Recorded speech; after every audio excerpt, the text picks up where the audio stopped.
Hey, listen, I'm a little disappointed because Facebook does not allow you to do audio statuses. I would just want to just lay down this information for people who don't really understand the idea of federal rate hikes or federal rate cuts. When it comes to interest rates, the cost to borrow money, the Federal Reserve, they control how much it is to borrow money. So when you cut interest rates, when you want to get a loan for like a house or a car, it's cheaper to get that money. Anyway, so tomorrow at 2 p.m., Wednesday at 2 p.m., Jerome Powell, of the chairman of the Federal Reserve, is going to choose whether he is going to cut interest rates, and by how much. Now, the consensus is that he's going to cut interest rates by 0.25, which is 0.25%. That will help out the economy. It will definitely spur a little bit of maybe a positive catalyst for the stock market in the short term.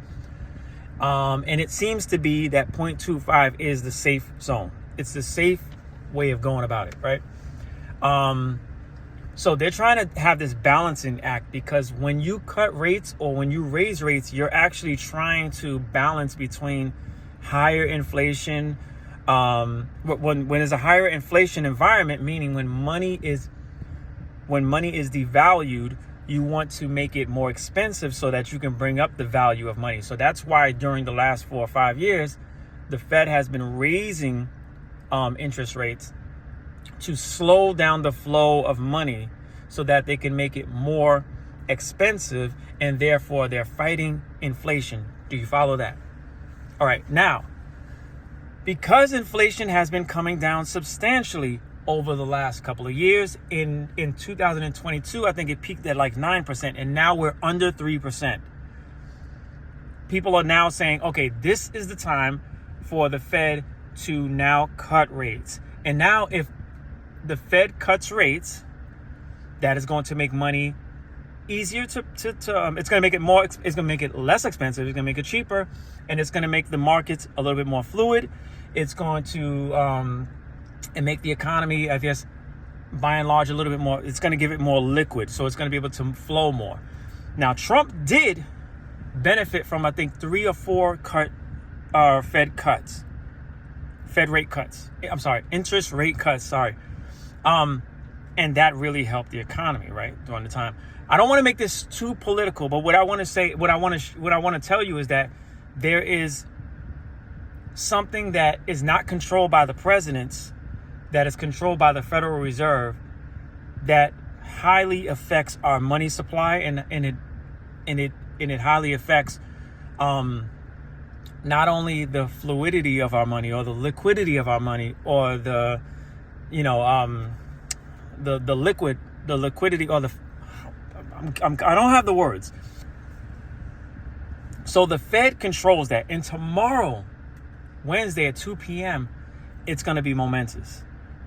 If they choose not to cut rates, that can be huge.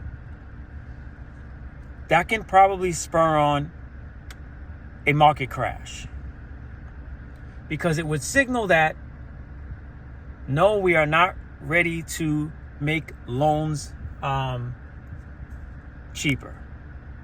However, on the other side, 0.50, that kind of a cut, a 0.5% cut, would be huge. You will see meme stocks climbing. You will see the whole entire stock market go up. When money is cheaper, people do more investing, and companies invest more, they spend more, because they have more money, they have more capital to go forward with their projects. Anyway, I just wanted to say that Facebook needs to come up with audio statuses, because I don't want to always show myself, but I do want to say a few things, and I can't type this out. If I would have wrote this whole thing out, it would be so long of a paragraph that people wouldn't want to even read it. And that's it. That's all I want to say.